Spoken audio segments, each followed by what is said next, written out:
Mengapa selalu panik pada saat terjadi bencana? Sedangkan pada saat pra maupun pasca santai aja. Ini yang seringkali dalam diskusi maupun ketika saya menjadi narasumber di Jawa Barat dan terakhir di Jawa Timur, saya mengatakan bahwa definisi itu menentukan rencana aksi. Ketika saya balik ke Indonesia lalu ber mendengar aturan-aturan ataupun sosialisasi yang dilakukan aparatur maupun ahli-ahli akademisi, dan saya baca peraturannya, terus terang saya kebingungan.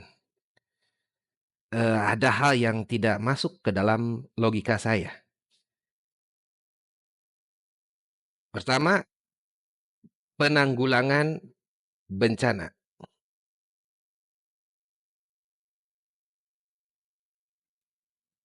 Saya tidak mereferensi kepada undang-undang yang ada, Undang-Undang 24 tahun 2007. Tapi saya akan mereferensi apa yang saya pelajari dari FEMA. Bencana itu adalah terjadinya seperti bencana alam, kecelakaan teknologi, atau peristiwa yang disebabkan oleh manusia yang berakibat kerusakan harta benda yang parah, kematian ataupun cedera berulang ya, ganda berlipat gitu ya. Kemudian darurat. Darurat itu peristiwa atau kejadian apapun seperti angin topan, angin puting beliung, banjir, gelombang pasang, tsunami, gempa bumi, letusan gunung api, tanah longsor atau pergerakan tanah, kebakaran, ledakan, kecelakaan nuklir, atau bencana alam ataupun buatan manusia lainnya yang memerlukan tindakan untuk menyelamatkan nyawa manusia dan melindungi properti, kesehatan masyarakat, dan safety-nya ya, keselamatannya. Sehingga pada rencana aksinya akan berbeda. Kenapa selalu panik? Ya karena kita tidak menganggap sesuatu itu adalah yang darurat. Mengapa saya mengatakan demikian?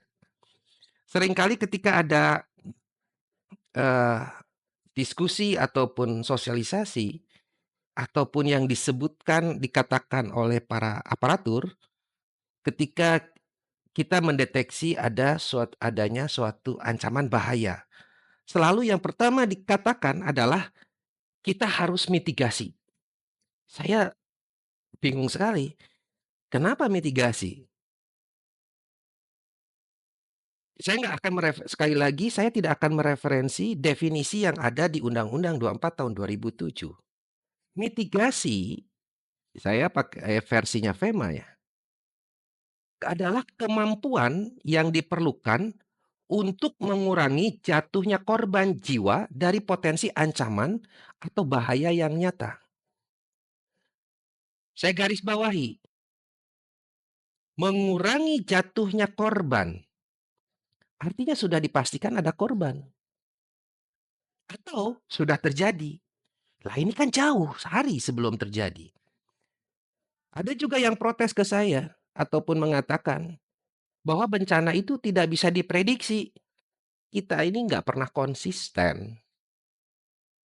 Kalau tidak bisa diprediksi, buat apa ada kajian-kajian? Buat apa para ahli mengatakan ada yang namanya sesar Lembang, megatrust, dan lain-lain? Itu kan prediksi. Memang kejadian waktunya tidak tahu. Akan tetapi kalau saya ini kan lama di industri ya,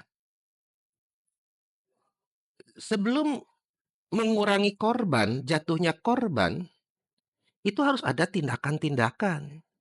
Dan ini sama apa yang didefinisikan oleh FEMA. Yang pertama adalah pencegahan. Pencegahan itu adalah kemampuan yang diperlukan untuk menghindari, mencegah, atau menghentikan potensi ancaman atau bahaya yang nyata. Kita sering mendengar kalau di industri ya, ataupun di, tempat lain, ada yang namanya preventive maintenance. Pencegahan tuh preventif.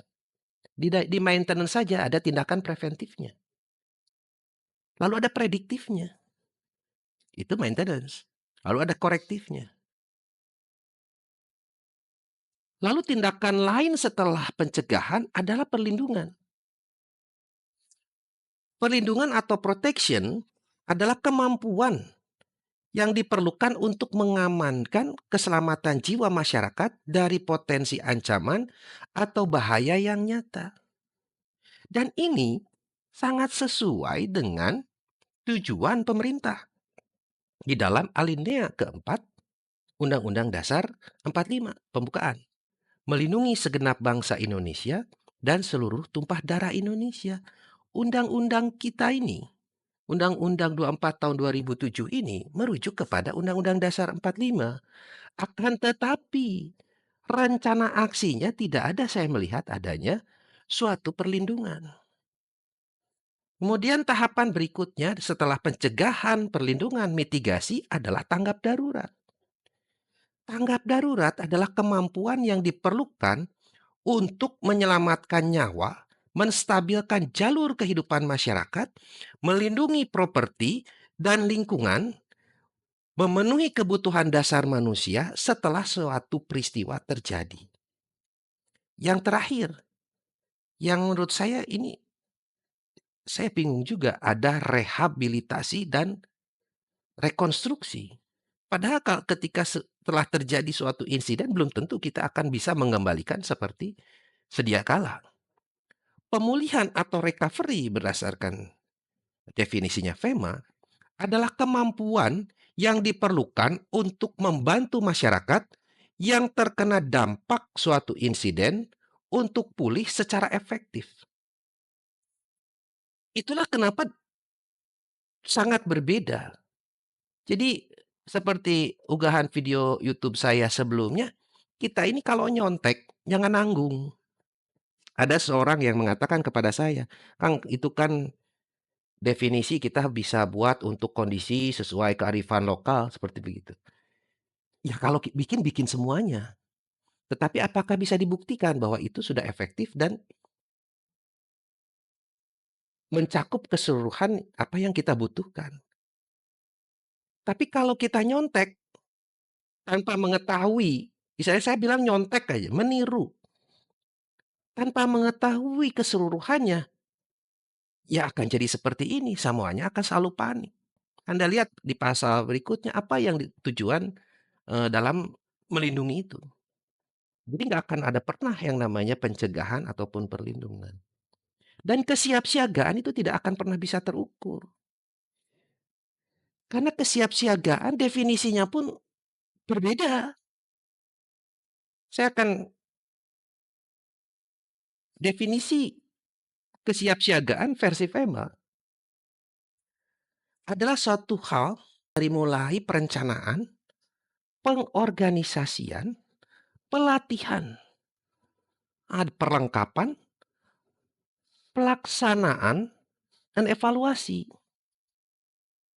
Dan pengambilan tindakan perbaikan yang berkesinambungan dalam upaya memastikan koordinasi yang efektif selama respon tanggap darurat insiden. Itu yang namanya kesiapsiagaan. Makanya di seluruh Indonesia saya pastikan tidak akan kita bisa tahu tingkat kesiapsiagaan tiap daerah itu seperti apa. Indeks ketahanan daerah itu hanya di atas kertas. Ketika melakukan analisis risiko, bahaya dan risiko, pertanyaan saya, memiliki kompetensi atau tidak para ahli atau pengkaji yang melakukan analisis risiko itu?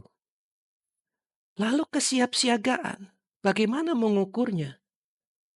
Seringkali dalam banyak kegiatan yang saya lihat hanya seremonial, membuat gladi kedaruratan.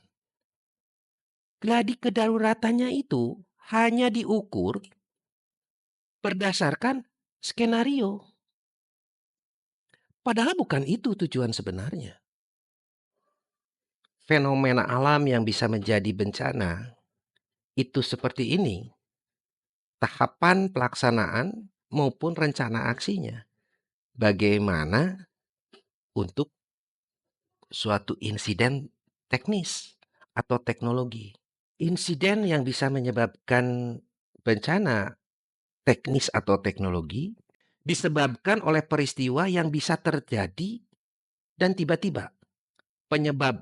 Penyebabnya berasal dari kondisi teknologi atau industri, prosedur yang berbahaya, kegagalan infrastruktur, atau aktivitas manusia tertentu.